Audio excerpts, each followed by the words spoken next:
Les propos qui vont suivre ne concernent que le moyen ou le long terme dans la lutte des États et des citoyens contre ce fléau du terrorisme. Parce que pour ce qui est du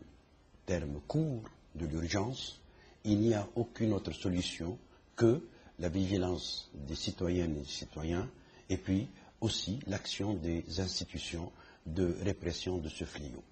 Donc, si je pointe les piliers du dogmatisme,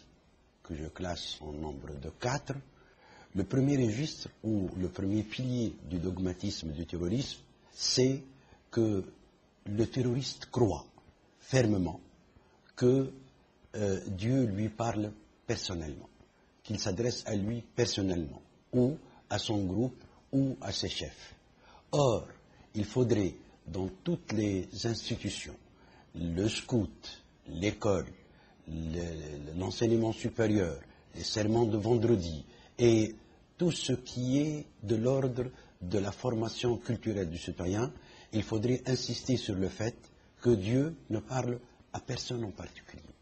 qu'il parle à l'univers. Et quand Dieu dit qu'il a révélé, au sens où il a révélé au prophète, qu'il a révélé à la terre de trembler, c'est une sourate qui le dit, et quand il dit qu'il a révélé, au sens où il a révélé au prophète, aux abeilles d'aller élire demeure dans les montagnes, c'est que cette révélation-là, à la fois concerne tout le monde,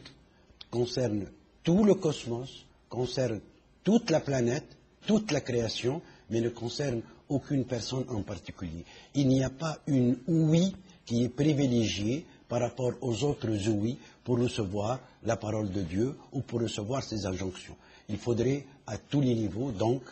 contrarier cette illusion qui fait que Dieu parle à un groupe ou à un autre, qu'il soit musulman ou qu'il soit d'une autre religion. Deuxième pilier auquel il faudrait faire face à moyen et long terme dans toutes les institutions où le citoyen reçoit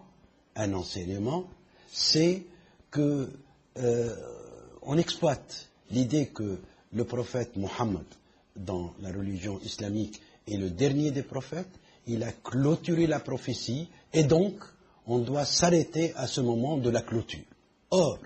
à notre avis, il faut dire quelque chose de beaucoup plus sensé sur cette question de la clôture et l'enseigner d'une manière très simple, c'est que Dieu n'a plus besoin d'envoyer des prophètes parce que chacun de nous est, s'il décide de le faire, il est illuminé par l'idée de rationalité qui est dans l'islam une idée tout à fait répandue et sur laquelle il est tout le temps insisté que la foi est en même temps une rationalité. Et lorsque Dieu a dit que je n'envoie plus de prophètes, c'est qu'il veut dire que tout le monde, grâce à la raison, est devenu capable, pour un cas ou un autre, de devenir lui-même capable d'une décision prophétique, donc d'une décision sage. Troisième pilier du dogmatisme, et peut-être aussi un des plus graves, peut-être le plus grave de tous, c'est que nous croyons que la terre est divisée en binômes. La terre de ceux qui sont musulmans ou qui se croient musulmans et ceux qui ne le sont pas. Et que dans telle demeure, il y a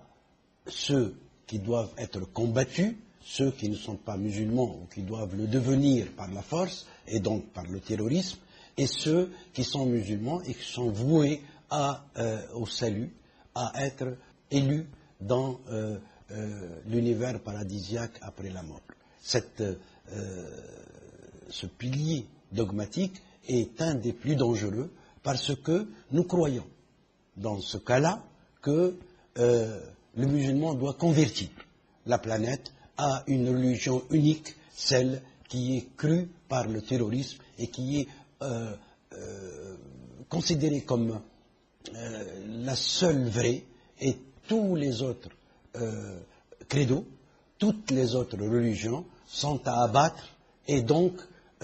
soit par une stratégie de guerre, soit par la stratégie de terrorisme. Quatrième pilier, sûrement le plus compliqué, c'est qu'on confond le livre sacré de l'islam qu'on achète dans la librairie, le Mus'haf ou Vulgate, avec la révélation. Et pour confirmer cette confusion, la glose, les marges, les exégèses, les explications, les hadiths ont recouvert complètement cette révélation première, originelle, qu'on ne peut plus retrouver. De l'aveu même des historiographes, de l'aveu même des exégètes, cette Vulgate, ce Mus'haf, n'est pas la révélation, parce qu'elle a été faite de main d'homme par le calife troisième du pouvoir, le calife Othman, et qui a complètement remis en cause et l'ordre de la révélation et même son sens. Puis les exégèses, après, ont rendu ce livre-là illisible sans ses exégèses et sans ses expliquants. C'est pour ça qu'il faudrait faire la différence entre cette Vulgate qui est à l'ordre du jour, qu'on achète dans la librairie donc, et la révélation. Il faut absolument que ce pilier-là soit complètement clarifié.